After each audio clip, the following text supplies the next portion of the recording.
And with me here, the Secretary of State for Work and Pensions, Esther McVeigh, the Shadow Business Secretary under Ed Miliband, who resigned from the Shadow Cabinet when Jeremy Corbyn was elected leader, Chuka Umunna, the boss of Formula E, the electric car championships, and a former MEP for the Spanish Conservative Party, Alejandro Agag, the head of social media for Vote Leave in the referendum, now the campaign manager for the Taxpayers Alliance, Chloe Westley, and the award-winning rapper, poet, founder of the hip-hop Shakespeare Company, Akala.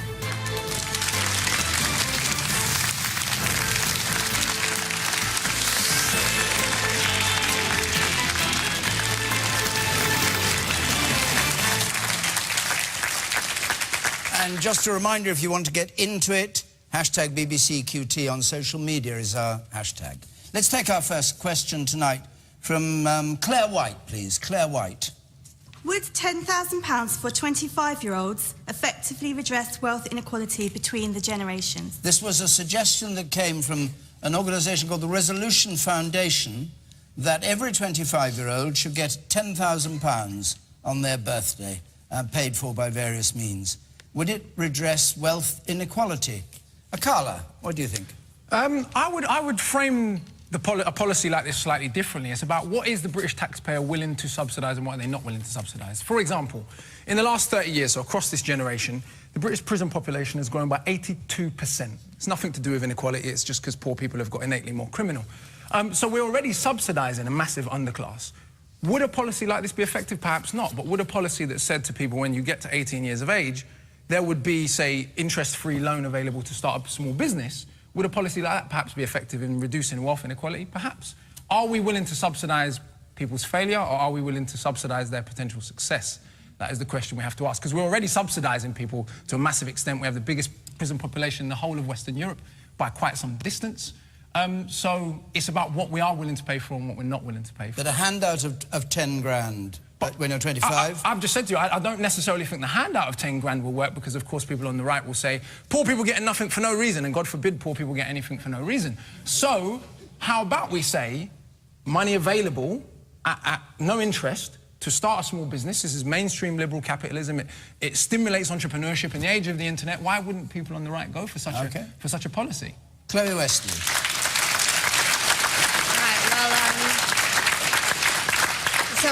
Disclaimer, I'm 23 years old, and when I do turn 25, boy, I'd love £10,000, but I'd like to earn that myself. And I think this policy is a really bad idea for several reasons, but I want to talk about this idea of intergenerational inequality and how to help young people. And I think that if the government wants to help young people like me, it should stop taking so much money away from us. You know, the first time you get your first job, the government takes a chunk of that paycheck. You want to heat your home, you know, green taxes make it more expensive for you to heat your home. You want to fill up your car, 70% of that is tax. You go to buy your food, 20% of the cost of that is gone up by EU tariffs. Thanks to you. When you're I young, want taxes lower taxes. so I can keep more money and save it up for myself. But when you're that would be more fair. So you're not going to pay any tax at all until when? When you're going to choose? I'm not saying that young people shouldn't pay tax. Well, you've just described every single tax that people pay. I'm explaining why the cost of living for young people is made more expensive by government intervention, and that by taking less away from young people through the tax system, then you would help them save for things like a house. And what about giving them £10,000, the suggestion that was in the question and proposed by the Resolution Foundation? Well, it's really unfair. I mean, there are some 25-year-olds that are really wealthy and some that are not, and this is just a silly policy based on an arbitrary age. I don't think it would be a good idea. Are there any conditions on the £10,000? No, I think you just have to be realistic. We have to ask Esther McVeigh. It was one of her colleagues, Two Brains, David Willits, who proposed it, wasn't it? Well, it's not a government policy. No, but it's a clever Tory policy, because Two Brains, David Willits, was thought to be very clever. He is very clever, but this is something that I wouldn't agree with, because I don't believe there's a quick fix that you can just give somebody at a certain age £10,000 and that will solve all the woes. So if we're 50, do we get £20,000 for twice the age? Do we get twice the amount of money? No, you cannot do that. But what we do need to do is investment in our young people. It is support, whether that's through education, whether that's through getting people into work. And one of the biggest things that we have done is in a government is support young people into work. So youth unemployment has come down by over 40%. These are the things that we've got to do. It's the building block blocks to support people. It is a tough time. It has been a tough time, but if we can support people by giving them the building blocks for life, that is how we're truly going to support people. Okay. You sir at the back there. I agree with you, Esther. We should build on this and build people, but the Tories have not been doing that. They've been cutting mental health services, they've been cutting education budgets. We need to look at the source of the problem. Okay, and the woman there in pink. Yes. I'm really worried when you say that youth unemployment's come down in that number, Esther, because we know that there is a growing hidden population of our young people who are NEETs. Your civil servants recognise that there are over 480,000 young people who are vulnerable from being hidden from that labour market, and they're not included in those figures. What do you think of the idea of the 10,000 quid at 25? The systemic issue we've got with youth unemployment is about our education system, it's about careers education, it's about ensuring that support is there in the early spaces of our young people, and that there are then quality jobs for them to move into. If those things were there in place, then our young people wouldn't... They're not looking for this £10,000. It's not a policy that's come from there. No, you can come back. No, you come back in a minute. Alejandro. No, I think what you need to guarantee is opportunities. And you need to allow for free, good education and for people who are going to earn, you said it right, £10,000. If they give me £10,000 when I'm 25, I'll go for a one-month party. What you do? You're 25, they give you £10,000 and they don't put any conditions to it. Like you said... I was going to say, I find it fascinating that all the talk is jobs, jobs, jobs. In the age of kind of digital entrepreneurship, why are we not encouraging young people to create jobs? There are young people in the music industry, young people in all sorts of creative industries that are going online onto YouTube and becoming multi-millionaires. And it seems the two major parties are so far behind, they don't even realise that we're in an age where young people have that kind of... But that is what we're doing. Okay, and the key thing that we are doing, you're quite right, we have got to build on that. What are the opportunities out there? Never before have you been able to set up a business from your own bedroom. We are creating, since 2010, 1,000 jobs every day and each day. We've got record employment. That is what we're doing, and that is key. Esther, thank you. The woman there in white. Carly, you say about the creative industries. I completely agree, and I'm a DT teacher, and to be frank, Esther, the government regard DT education very lowly, and really, it doesn't even kick in if the students take the T levels. It certainly doesn't kick in at 14 when they take the GCSEs, and it's very lowly thought of in education. And can I just add that, you know, the creative engineering and manufacturing industries are worth 500 billion, which is 29% of the... With great respect, the question wasn't about the Tory policy on youth employment. It was about this idea that came from a former Tory about a grant of 10 grand. You haven't spoken yet. What do you think of it? Well, I think Claire asked, will it reduce inequality? I think the intention of it, which is to try and equalise life chances and ensure that those who hit 25, who are not of great means, can access some of the opportunities that come with maybe having family money to pay for a house deposit that more wealthy people can get. Now, I don't think this is going to solve that problem. Of course, Esther is right. We've got to invest in our young people. But if I look at the journey of a young person in my constituency, from a child to becoming an adult, building school... children's centres had to close due to the cuts that the government made over the last 8 years. And then you went to school, you're building schools for the future projects, renewing our school buildings, stopped. You then got to further education. Education maintenance allowance was taken away from you. And then if you made it to university, your tuition fees were trebled. That isn't investing in young people, that's taking away from young people, Esther. And what... Hang on just a minute, you said a bit how... But what we actually need to do is ultimately, first of all, ensure that we give young people the skills that they need. And I talked about university. It's not all about university. There's too much snobbery about technical and vocational skills and apprenticeships. We need more of that because that's what employers need. And it's all very well saying that youth unemployment has come down, but what is the nature of that employment? How secure is it? We see more zero-hours contracts than ever before and insecure work. So we want decent, secure work. And what do you think about 10 grand for 25-year-olds, bringing you back to Claire's question? Well, my problem with it is I'm not sure it is properly directed. And I think it's a fair point that, you know, if you've got very wealthy young people, when we've got finite resources, getting that amount of money? Is that a good spend of that money? And also, we know that if we want to, if inequality, Claire mentioned inequality, if we really want to tackle that, where you really make a difference is investing in the early years, and we don't invest enough there. All right, you, sir, in the second row. Yes. The whole idea is far too simplistic, because if you gave me 10,000 and said I'm living in London, or 10,000 in Leicester, or 10,000 in Carlisle, that would mean a totally different thing. So it's just such a simplistic issue that it wouldn't work. What would it mean in Kettering? In Kettering, it would mean somewhere between London and Carlisle. OK. And you, sir?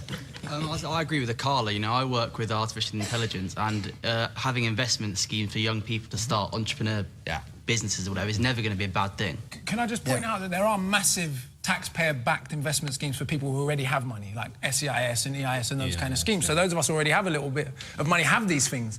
Why do they not exist for young people from the lowest socioeconomic brackets? Many of them might not make the mistakes they're making if they actually had access to capital. Esther, do you want to answer that particular point? Well, I'll come back to the last 20 just years. answer his point, yes. Because there is support. That's what we're looking to do. We've got 1.9 million more children in good or excellent schools. The whole thing that we've got to do is make sure our next generation has got greater opportunities than our generation. I've spent the last 20 years supporting...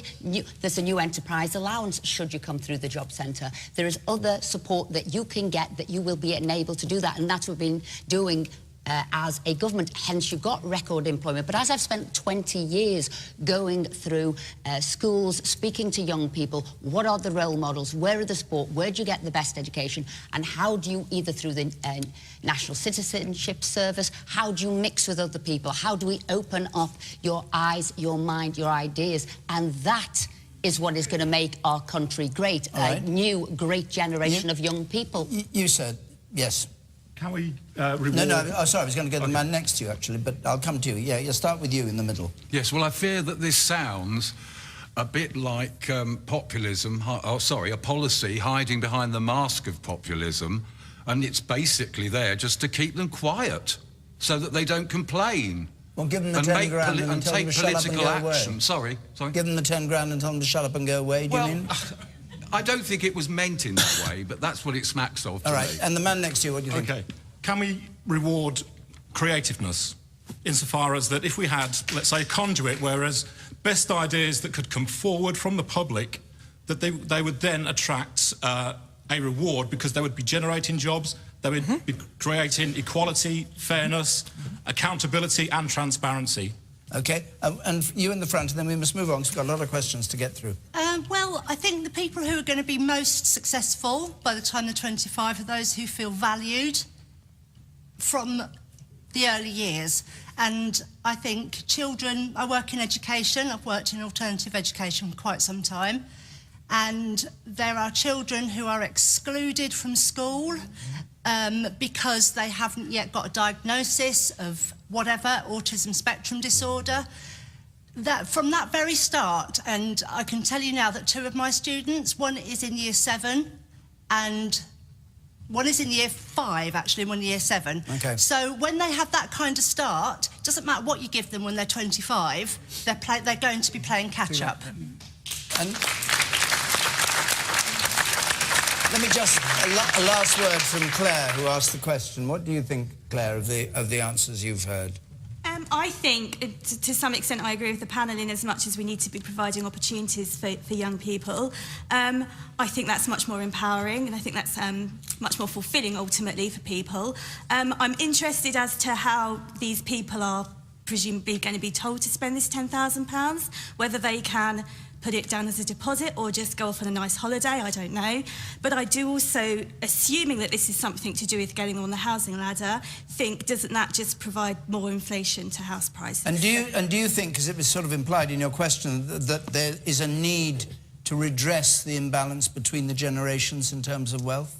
Yes, I think I do. I think that it's getting harder and harder for people to own property, and property is the biggest wealth that most people that own it actually have. So, yes, absolutely. OK, thank you very much. We'll go on to another question. Just before we do, we're going to be in Kensington in central London next week, and the week after that we're in Worthing. If you'd like to come and take part in the programme and argue the toss On the screen there is the address. I'll give it again in detail at the end. But we'll go on to a question. Let's have this one from Tim Woodgates, please. Mr. Woodgates. Are crazy and cretinous plans for a customs partnership a betrayal of Brexit or a sensible, pragmatic solution? Crazy and cretinous were the words used by Boris Johnson and Jacob Rees-Mogg, yes, about the latest proposals for a customs partnership. Chukwumuna, you start on this. Would a customs partnership be a betrayal of Brexit or a sensible and pragmatic solution? I don't think it'll be either. It won't work. It is not something that our EU partners, the other 27 member states or the institutions will accept. And let's just be clear what we're talking about here. The customs union is this vehicle through which we come together with other countries, we apply an external tariff to non-EU countries, and we negotiate trade agreements. And whether we are in the customs union, I personally think we should continue to be in the customs union. It's been offered to us if we Brexit. Whether we're in it or out of it, we're going to be able to trade. So let's just sweep that issue off the table. The real issue here is the terms on which you're going to be able to trade. And my judgment is we're going to be in a much better position to get good trade agreements for this country if we're negotiating as part of a bloc of 500 million people than if we are doing so on our own. And that is what is really at the heart of the matter here. And why does this matter? Because particularly the customs union has an impact on the export of goods, and we want to export on the best terms possible for our jobs and businesses here. So put jobs and businesses first before all the ideological nonsense you hear coming out of Westminster is what I say. Yeah, OK. Were the words crazy and cretinous appropriate for a description of the customs partnership that was being proposed then? You're against it? Crazy and cretinous, would you say? I just think it's unworkable, and frankly, I am... well, I mean, look, crazy. I'm not very keen on repeating Boris Johnson's words on many things at all. I mean, if I was the Prime Minister... And by the way, it's worth stating... He said, if I was the Prime Minister, you better carry on with that sentence before you go any further, well, before we lose it. If I was the Prime Minister, sling him out. If you're going to come forward as Prime Minister with a proposal and your Foreign Secretary says you're crazy, chuck him out. But the real more important point, let's just leave the circus act that is Boris to one side. The important point is the Prime Minister put leaving the customs union and the single market to everybody here and the electorate at the general election last year. It was front and centre of the general election campaign. She lost her majority because there's not support for that kind of Brexit. And there is a majority in the House of Commons for us to continue being part of the customs union because people care about your jobs. Alejandro. I mean, for me, I would agree it's crazy, but on the other way. It's crazy not to have a full custom union. And I started a company 5 years ago in the UK. I employ probably 120 people direct and maybe 1,000 indirect.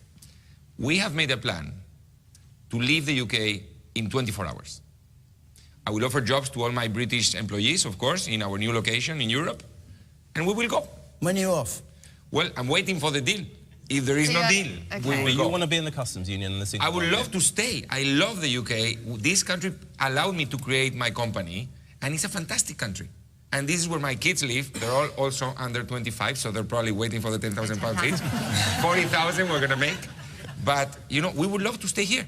We just want to see if we're going to be allowed to stay or not. And it's a lot of jobs. And you said something. People are not thinking of the jobs. They're thinking of something else. I don't know what they're thinking. Respecting democracy, that's what they're thinking. Respecting the democratic results. I think it's very important.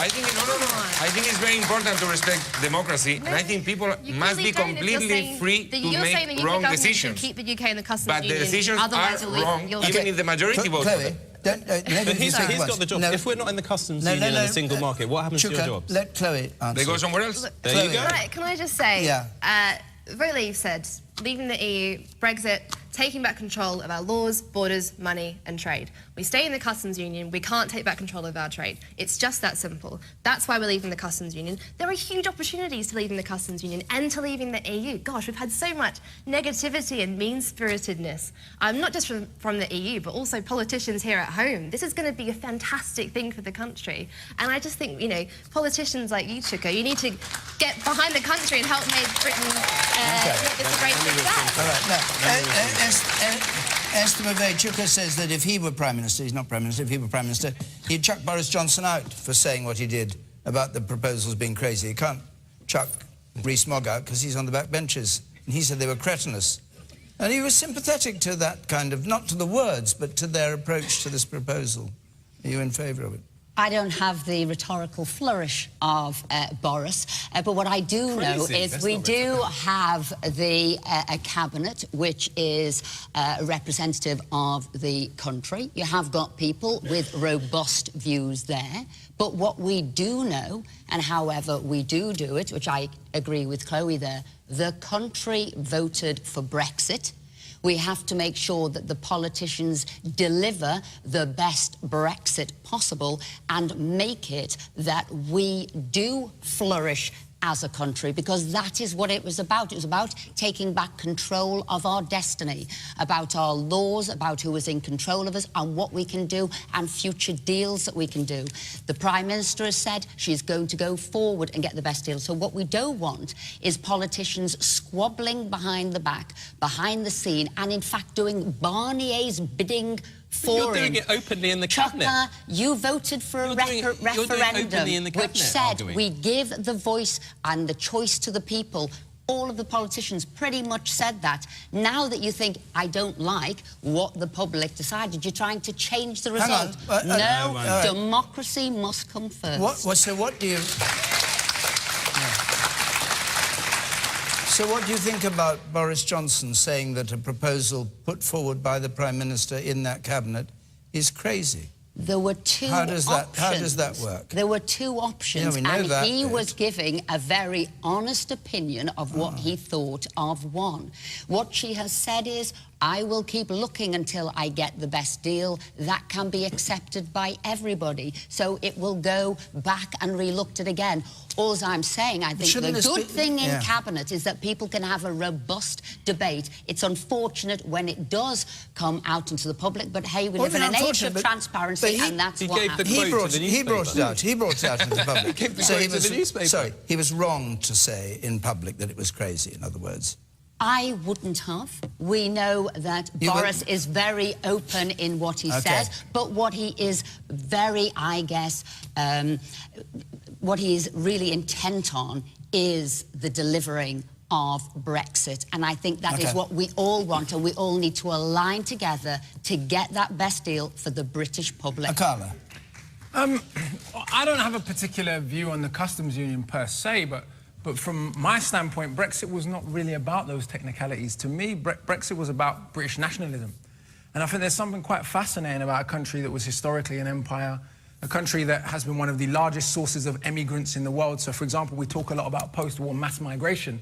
In the post-war years, 1.5 million British citizens took state-subsidised migration. 75% of them could not have afforded the journey without the state. To Australia, to Southern Africa, to Canada, to New Zealand.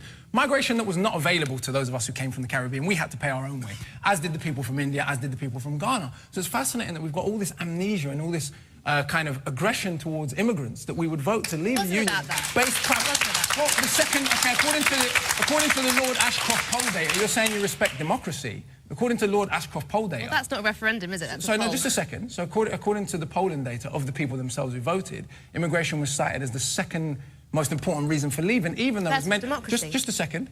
Even though, as several scholars pointed out, the EU never controlled our immigration laws. So if the people... You can't have it both ways, Chloe, right? If the people themselves voted and you respect that, you've also got to respect that they said their second most important reason was immigration. And it was very... But hang on, but hang on, Nicole, let's not go into why people voted as they did. What about what's happening now? No, I've just what about what... You say you're not interested in that. No, I'm not saying I'm not interested in that. You asked me about the customs union. I said I don't have a particular view on the customs union. So, and do you have a particular view about the way it's been discussed in government? Are you confident in Theresa May's I'm not confident approach? in anything Theresa May does. Oh. my inclination is that Brexit, what it will lead to is not independence, but a closer strengthening of the quote-unquote special relationship and an increase of the Anglo-American empire. I notice no one seems to have an issue with the fact that we have American military bases on our soil that we didn't get a vote about. OK, let's hear from if some we want members of our sovereignty, audience. why is that not an issue? Let's hear from some members of our audience. The woman on the gangway there in the fourth row back. Yes. I just wanted to go back to Chloe's point about how Brexiteers voted to leave the customs union, etc., etc. No, they didn't vote for that. On the ballot paper, it said, would you like to remain in the EU? Would you like to leave the EU? And to say that leaving the customs union is a betrayal of Brexit, sorry, staying in the customs union is a betrayal of Brexit, that's just ideological. It depends on how hard you want your Brexit to be. So your campaign might want a hard Brexit in comparison to another person's idea of Brexit. Do you think there'll ever be agreement in this country about what we voted for? No. No. You don't? You think... We've been misled by so many people, and Chloe, what you just said was misleading. We didn't vote to leave the Hold on a second.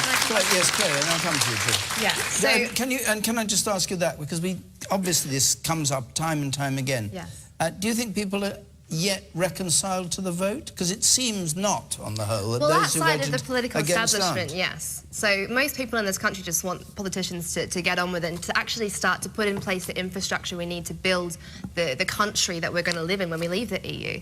These conversations we had 2 years ago in a referendum, that was settled. Politicians just need to get on with other things now and deliver the result. But on your point about being misleading, no, taking back control of our laws, borders, money and trade. That was the line. That was what every household heard from our campaign. And we made trade deals with the fastest growing economies in the world a key benefit of leaving the EU. That was just from your campaign. There the were official Leave campaign. A lot of other Leave campaigns. OK, let's not re-argue the thing. I'll go to the man in the back there with spectacles. I'll come to you in a moment. The man in the spectacles back there. I'm just getting quite sick of this whole bickering between whether it's the Conservatives or Labour or any other party. You all just need to pull your fingers out and actually get this done and what's best for the nations. Not what's best for your party, and not what's best for political point scoring. And what would that be, in your view? Well, whatever the best kind of Brexit deal would be. I'm not a politician. I don't know these kind of things. But the fact of the matter is, we all want a decent transition. Whether you voted Remain or Brexit, it's irrelevant now. What's happening is going to happen. We just want the best deal that is possible. So pull your fingers out and do something about it. OK. Chuck, I'll come to you, and then I'll come to you, Esther. I would say, actually, two things. In fairness, I don't think anybody here... Who wants a bad deal? Nobody wants a bad deal. I think everybody wants a good deal. And one of the refreshing things about the EU debate is it hasn't been terribly party political. You actually have different politicians from different parties working together on different sides of the argument. I co-chair an all-party group on EU relations, mainly made up of, you know, pro-European people who don't want a really hard Brexit. I co-chair... That's all good and well. Hang on just a moment. I co-chair that with the Conservatives, so it's not a Labour-Tory thing. And I think we have to accept our country is divided on this, and of course we want to heal those divisions. Now, I'm not sure we ever will reach a consensus on this in Westminster, and I'm not even sure that when we're looking at the Brexit deal, it's right that 650 MPs determine the destinies of 65 million people. I would like to see people get a vote on the Brexit deal, because the way I kind of look at it is this. Hang on just a moment. The way I look at it is this. In 2016, we put an offer in on the House, right? And whenever you go into a house purchase, if you're lucky enough to be in that position, you carry out a survey and you see what the survey comes back with. And if that survey is telling you there are rubbish foundations, you probably don't want to buy this house, you don't go ahead, exchange and complete the transaction. We've heard this analogy several times. But it's true. Question time. But it's I know, true. But it is true. And we have the right to do that. Yeah. Democracy is not a static thing. Let's get to the point. You're saying there should be a second referendum on the terms that are negotiated by this government. I would like to see us have a people's vote on the Brexit deal. Call it people's vote. You mean call it what you want. Okay. I want 65 million people's voices to be heard in this, given that there will not be, I don't think, agreement in Westminster on this, because Westminster reflects the country. There isn't one view on this. All right, forget that. Now, Esther McVeigh, 65 million means everybody just born, incidentally. No, I said that their voices. I didn't say they'd all get the voice. I mean, one-year-olds get them, you know, exactly. You know, when people don't like referendum 1, they'll go for referendum 2, 3, 4 until they get the answer they want.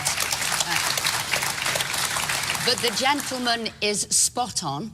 This is beyond party politics. This is about the British people, and what we need to see is the brains of all parties getting together to support this great country. People said in, Project Fear 1, wasn't it, that, oh, people will leave the country, people won't want to be here, you'll see millions more people unemployed. That has not happened. 10,000 What we've nurses got have to left our do, NHS already. what we've got to do is get the best deal. When I go up and down the country speaking to people, they say, you know what, I might not have voted to leave, but because the majority of people did, let's go ahead, let's get it right, and let's do the best we can. Okay, we well, are that's an easily... international country. Esther, we hold on a are sec, hold on. global. That is easier. Let's do it. That is easily said. waffle. Let's get the best deal. The question is, do you think, given the present makeup of the Houses of Parliament, of the House of Lords, the constitution of the government itself, that it's ever actually going to be possible to get agreement? can't because, agree in hang on a cabinet. second, everything that is put up is not done. What hope is there actually of getting I a believe consensual it agreement, will. which then has to be agreed by the EU? I believe it will. I remember at Christmas time, everybody saying to Theresa May, oh, you won't get the first set done about what's going to happen to the citizens, what's going to happen to the money. Yes, she did. I remember going back to the EU in February, and they said, you won't get the implementation period. Yes, she did. What we've got to do, Chucka, is get behind her and the country, and we will get that best deal. But what we don't want to do now is undermine her and do Barnier's negotiations. Boris is the one calling her We have got to crazy, get this right. not So I'm afraid... Boris is the one calling her crazy. He's undermining her. 61% of Kettering, we need to get behind the Prime Minister and get the best deal, because 61% of people here voted for Brexit. All right. We've got to remember the whole country, Esther. In a majority, they voted for Brexit, Chucka. Just because you don't like No, it. the whole country. All right, let's They leave or voted remain. for Leave or Brexit. remain. Leave or remain. Pax, the woman there in green, on the gangway. And we'll take two more points on this, and then we'll go on to another question. Yes? Isn't the problem that at the heart of government we've got a Prime Minister who's too weak to sack her own Foreign Secretary, despite all of the nonsense he says against her, and a Labour Party leadership that can't even hold her up to scrutiny? OK, well, that's a left and a right. And from the woman there on the gangway. Yes, you, and then we must move on. I think going back to what Shuka was saying in terms of the changes, in terms of buying a house and everything else, I think one of the things that seems to have gone adrift is Northern Ireland and the issues around Northern Ireland. And prior to, obviously, with David Cameron, we had the vote, and then we had Theresa May, and then obviously Theresa went to the electorate to obviously see what she could do, and now we're in bed with the DUP. So our hands are tied in terms of DUP and in terms of the Northern Ireland border, and until we sort that out, we can't move on. And regardless of what you say, Chloe, in terms of everybody knew what they were voting for, I'm not saying that people are stupid. I'm just saying to you there doesn't seem to be anybody who thought about Northern Ireland. OK. And Tim Woodgates, you asked this question. You obviously spurred on by the words crazy and cretinous. What's your view? Do you think that was appropriate language? Well, I suppose that there might be edging on rude. I suppose it's surprising for Jacob Rees-Mogg especially. But I think broadly they are correct, though. I think that a customs partnership would severely impinge on our ability post-Brexit to forge our own trade deals. And I want to completely agree with what Chloe's been saying, that was one of is one of the main opportunities following Brexit, and we should be less begrudging and reluctant about pursuing it. OK, thank you very much. Right, we'll go on to another question from this one from Andy Sumpter, please. Hi. At 104, are you old enough and wise enough to make decisions on life and death? This is a story, of course, about the British-born scientist David Goodall, who yesterday ended his life in Switzerland, having said that he wished to do that. Was he old and wise enough to make this decision? Alejandro, what did you make of that? Well, me, I'm a Catholic, and I'm, from Spain, which is a very Catholic country. We are against euthanasia and in any form. And being 104, being 100, being 60, or being minus 6 months, so that includes abortion. So for me, the position is very clear, but comes with my religion. I think there's probably a debate that is going to go forward, but where is the limit? Who do you decide to kill? It's a very difficult question. But he said he has the right. He said, my life's been rather poor for the past year or so, I'm very happy to end it. Yeah, I can understand the argument from a human being point of view. I can understand the argument, but it's a very serious matter. Do we want a society that kills its own people? I don't. Carla? It's not something I have a strong view about, but I suppose, I mean, if someone wants to kill themselves, how can you prevent them? If you can't prevent people from killing other people. So I don't... No, but he wanted to die legally. He could have, of course he could have killed himself. Anybody could do that, but he wanted to die So the legally. question is, should the state take on the responsibility of providing a service to kill people if they want to die? I don't have a particularly strong view on it, but no, I don't have a particularly strong view on it. All right, Chloe? I'm a big believer in personal freedom and people being in control of their own lives. But at the same time, you know, reading this story, it made me really sad because the world's less one beautiful human being, and I think this is a very complicated topic. And yeah, like Akala, I think it's one of those things that it's difficult to have a strong view on because there are such strong arguments on either side. And I don't know what I would do in that situation. I mean, it's not his particular instance. I come to you, sir. It's not the man in particular. It's the issue of whether you should be allowed by the state, whether it should be made possible for you to take your own life. Yes, you, sir. In my previous job, being in the funeral industry, I've come across death quite a lot. And yeah, that's probably an understatement, I should have thought. But hearing stories of suicide or taking their own lives does take a massive knock-on effect to not just their family, but people that are involved, the police, everything. But for a very old man to take his own life, that's a hard thing to take in personally, because I've had loss myself. But he didn't take his own life. He had he legally assisted dying. He was given drugs that allowed in Switzerland. Had to go from Australia to Switzerland to do it because he wanted to do it. Yes, the person there. Yes, you. Man there. Basically, having seen people die in family, it's cruel the way that we let people linger on, especially if they have their sound of mind. Why are they allowed to do this? If it was their choice to die, what right does the state have to say no? Chuka, what do you make of it?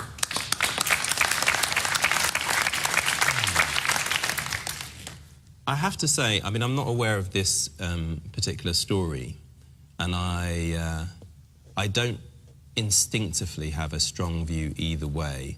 I think what my concern would be if we were to go down the Swiss route, and I do have some sympathy with what the gentleman just said, is could we put in place adequate safeguards to ensure that it was a genuine personal decision and wasn't that freedom to make that decision and a change in our legal framework wasn't abused by other people.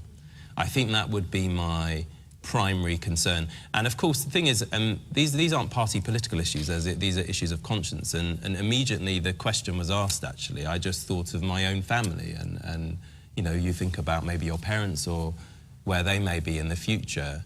And, you know, maybe if somebody in your family, thank God I'm not in that situation, has a terminal illness and is saying, I've just had enough and I want to do this. It's that kind of situation that goes through your mind. And I suppose the challenge for policymakers who are making laws is to try to come up with some kind of framework that can deal with that situation. But I'm very open-minded about it, and it is a debate we should have. We had one around assisted dying, actually, Esther and I joined the 2010 to 2015 Parliament together, I think, and there was a bill that went through on this, and there was a fantastic debate in the House of Commons about it. but it's not straightforward. So I'm not very prescriptive in my views about it. But how did you go on that vote? We didn't. I don't think we in the end had a vote. All right, the woman here in the front. Put to a vote in the end. Assisted dying is what we're talking about, of course. Yes. Yeah. Right. Dignitas in Switzerland. Yes. People don't just turn up on their own and that's it. They discuss it with family for some time. It's well planned. It's really thought about. The family love that person so much they totally go along with their point of view. And it's a shame that you have to go as far as Switzerland, like the gentleman did this morning from Australia, 104-year-old, to do this. OK. Esther McVeigh, I'll come to you. I think, as Chuck has said there, it's the framework of how we do go about, because the state has to look at the most vulnerable. How would you protect people? How would you, if somebody thought I was a burden, or if somebody was trying to think that they know better and, you know, would assist somebody into dying? So as a state, we've got to really protect those people who might otherwise end up doing this. I personally have never agreed with euthanasia, something that the state would do. However, I have to say, only last week I was visiting a sheltered housing complex, 50 people in front of me of a certain age, and we had this discussion. And so I said to them, because they, you know, they felt they wanted to say on it, and interestingly, everybody but one put their hand up and said, you know what, I would like to choose when I die.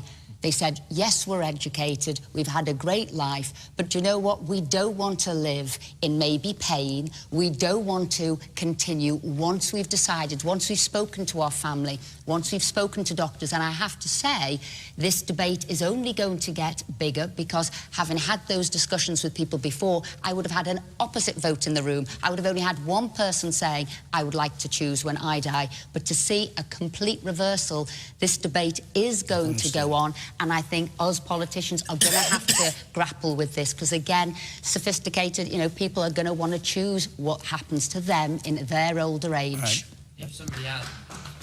If somebody has a debilitating disease or illness, don't we have the right to kind of empathise with them and to be able to set up a system where, at the end of the day, they shouldn't have to suffer for years beyond what they were kind of capable of living, of sound mind and things like that. And this is what the people were saying to me. Yeah, exactly that. I'll take one more point. The woman here on the right in pink.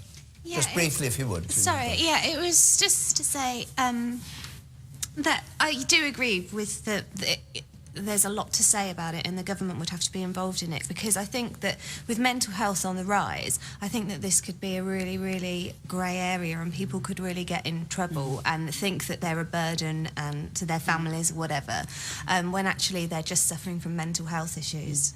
Andy Sumpter, what do you think? Who asked the question? I asked the question because I don't know the answer, to be honest, and I still don't. I absolutely respect the man's decision and his right to choose, but I wouldn't wish the task of carrying it out on anybody, so I don't really know. Sachin Sudera, let's have your question, please. Sachin Sudera. Were we wrong about Donald Trump? Were we wrong about Donald Trump? Yes, that's the one. Depends what you thought before, I suppose. Esther McVeigh, were we wrong about Donald Trump? As you said, I don't know what was right, what was wrong, what you decided in the first place, but what I certainly know, he's certainly doing politics in a very different way. You don't say. Yes. But he has brought North and South Korea around the table, something maybe we wouldn't have thought before. So we'll have to see how that pans out. He was voted in through a sort of democratic election. What I know we've got to do as a country is get along with one of our longest, strongest allies, that is America, and work together. And I think, as everybody says, if you're a good friend, you can also say when you don't agree with certain things. So with the Iran nuclear programme, we have said we will remain in that programme because we think it is right that we should be there. He has decided to go on his own path. He wants, as he says, to have a deal that is better and stronger and bigger, but we will remain tied to that nuclear agreement and arrangement because we want to make sure. What do you think of the way he does it? This announcing this and announcing that. Do you think it's effective? What he's doing is bringing in his kind of business negotiation into a political world where we invariably use diplomacy, where we know we've got to get along with policymakers. So he's doing things in a very different way. Sachin, and we've got to support him to get it right. Sachin, what do you think? I don't feel his successes outweigh his failures. He's someone whose foreign courtship relies upon calling a leader of a nation Rocket Man, or is someone who tweets his political policies, or someone who disregards negative news as fake news. He's a misogynist, he's a racist, he's a xenophobe. I don't think... Alejandro, what do you make of him? I don't know what you thought of him. I think what Trump is doing is very serious. He's like the bully in the class, and the problem is we get to fix the mess. And he did that with the Paris Climate Agreement. The planet is in a lot more danger now of having a major climate catastrophe because Trump withdrew from the Paris Agreement. And the rest need to reduce even more the CO2 emissions to fix what he's doing. And now he's doing the same with Iran. You know, this withdrawal from the Iran deal, first of all, makes America untrustworthy because this deal was signed by the United States. When was America trustworthy? I missed that memo. Barack Obama signed an agreement on behalf of a nation, the United States. You cannot just come and tear apart the agreement signed by your predecessor. But if you think it's an ineffective agreement and you're the next president, you can do that, surely. Well, yeah, but it's not an ineffective agreement. He thinks it's and the problem is all the allies, we need now... the worst deal ever done. Yeah, but all the allies, we need now to fix what he's destroying. And France, the UK, and everyone else, and Russia, and they need to go to Iran and say, please, stay calm, we're going to abide by the Did you expect a rapprochement with North Korea? Well, I think that the North Korean little guy, Kim Jong-un, whatever his name is taking Trump for a ride. I think he's taking Trump for a ride. I think... Can I just point out? Yes. You may remember, or you may not remember, a few years ago, I think it was 2014, but don't hold me to that. Gallup, which is an American polling company, did a global survey, 66 countries, over 100,000 people. So this was not just radical, crazy leftists. And they asked people, which country in the world is the greatest danger to world peace? This was before Trump came into office. 25%, 24% to be precise, responded the United States of America. Yeah? So if people already thought America was the greatest threat to world peace, which by inference means we're part of the threat to world peace. Sorry, 24%. 24%, but it was the number1 country. Right? It was the #1 country. 24% of all the respondents around the globe already thought that, which by essence puts us in that camp. How much worse has that got for the people around the world now? This was when Obama was leader. So I think the whole question has to be, and it's disgraceful that we don't have more challenge from anyone in our political establishment, bar a couple of radical, crazy leftist people, whether there's any challenge to the role of America's world as the global policeman. Because most of the world do not accept that. And if we're saying we believe in democracy, why are we not supporting international democracy? Chloe Westley. Well, I think there are a lot of people that are quick to criticise his actions just because they hate him as a person and don't, stop to think about what he's actually done. Look, when he made that speech to the United Nations, when he used very tough language about North Korea and those subsequent tweets, everyone criticised him, everyone said he was a joke, and now look where we are. We'll have to wait and see how those negotiations go. If he can secure this, maybe he deserves a Nobel Peace Prize. If he can pull it off, who else would have done more for world peace than securing that deal? Chukwumuna?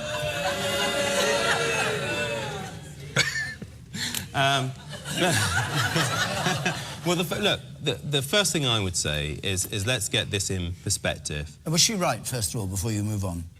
That if he's got it right, he deserves the Nobel Peace Prize. Actually, we're pretty big. If he makes it happen, it would be. I'm with Chloe. It would be pretty big. I don't trust the little guy, but she would be right. Yeah.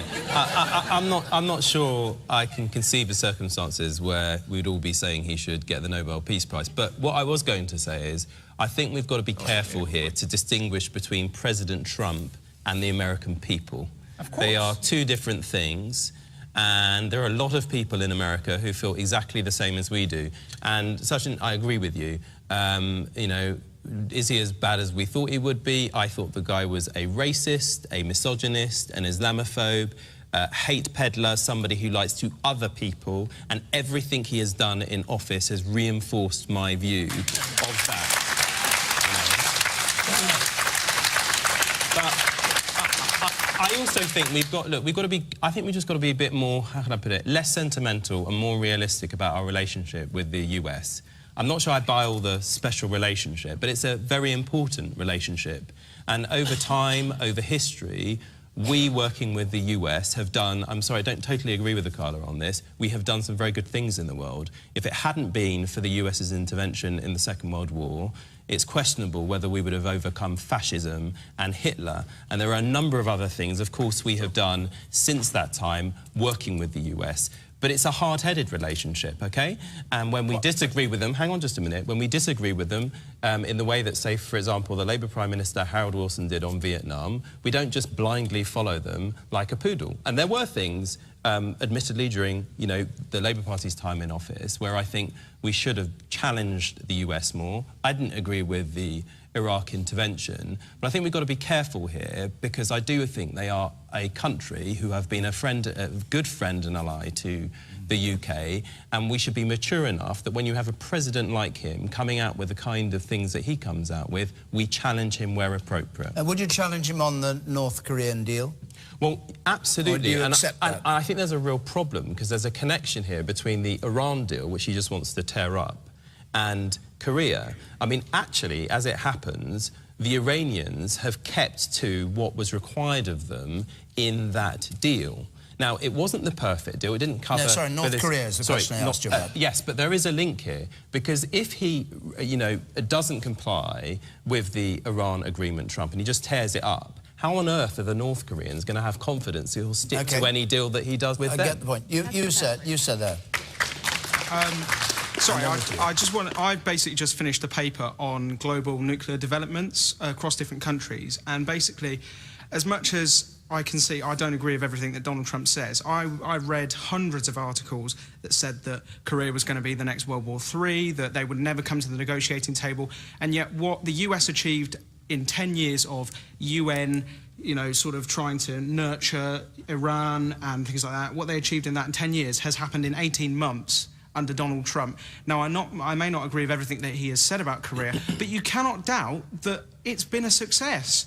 You know, we don't have a deal yet. No, but even the change in rhetoric, we're talking about somebody here that, you know, months ago it was, this is going to end the world, this conflict, and now you've got to say, you know, and I feel that it's because it's Donald Trump that you have a tunnel vision now, that people can't see any successes, and I'm sorry, but I think that that is a really dangerous way to think. OK. And you up there?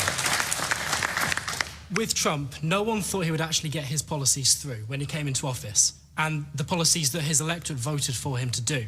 And guess what? He's actually done them. And so the problem with Trump, if you call it a problem, is bigger than Trump himself now. The people who voted to put him in power, they believe in Trump. They believe he does what he does. He's lowered taxes. He's made Wall Street back again.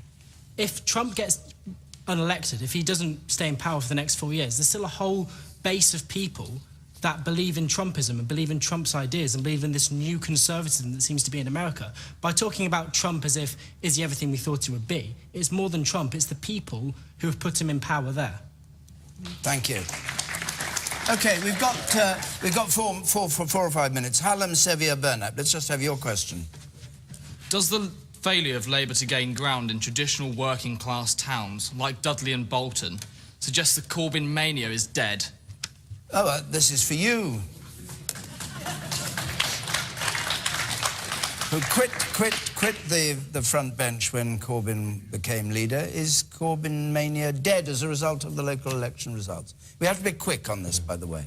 I'm not sure there was mass Corbyn mania in the first place, but I think we need to get away, you know, as a Labour Party. It's not about the personality. I think what you want to know is what are we actually going to do to change your lives, whether you are in, you know, a community like mine or the kind of community that you referred to. I think Hallam wants to know about Jeremy Corbyn. That's why he asked the question. I've just told you that I don't You don't think he does want to know that? No, I'm not saying that. I'm just saying, if you listen to the answer, I said I didn't believe that there was mass Corbyn mania, and even if we do believe in mania, I'm not sure mania is what people want to know. They want to know what are the policy solutions, what are we going to do to make sure we have more affordable housing, better jobs, better paid jobs, what are we going to do to ensure that the circumstances of your birth do not determine where you end up in life. You're giving us Labour policy. That's what people are interested in. That happens to be what I believe, actually. Yeah. What about the local election results? Do they show we need to do for Labour? No, there's no doubt about it. We need to do better to win. I think the phrasing of the question itself is interesting. Traditional working class towns. Is Hackney not a traditional working class town? Is Tottenham not a traditional working class town? Is Moss Side not a traditional working class town? I just think the phrasing of the question is very interesting. What does the questioner mean by it? What does the questioner mean by traditional working class towns? What do you mean by it? Alan, what did you mean? Traditional working class towns, they tend to vote towards Labour. Now, you look at Dudley, no overall control. Again, Conservatives picked up the UKIP support. Labour, what do? Nothing. They didn't gain any councillors. You look at Bolton, the Conservatives picked up seats again. What are Labour doing? Why have they lost 3 seats in Bolton? Why are they not doing more for traditional working class towns, which are supposed to be their base of support? But that's what I'm saying. Define that. Hackney, one of the poorest wards in the country, yeah?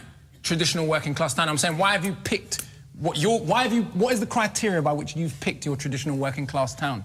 I'd like to know. When was Hackney rich? When was Tottenham rich? When was Moss Side rich? All right, you made the point. Esther. He's very North London. He's very London-centric. I would also say Corbynism is unravelling, and what we're seeing is a far left. What we're seeing is a momentum. I know it militant from Liverpool in the 1980s. You've got MacDonald, who is his shadow chancellor, who agrees in Marxism. What we're seeing is the unravelling of this very ugly far-left organisation. Do you condemn your foreign secretary laughing about dead Libyans? I would say he has never come out and agreed with Marxism. He has never been anti-Semitic. He has never been a misogynist. And this is what you're seeing now with the unravelling of Corbyn. All right, that discussion isn't going to go. Yes or no? Chloe.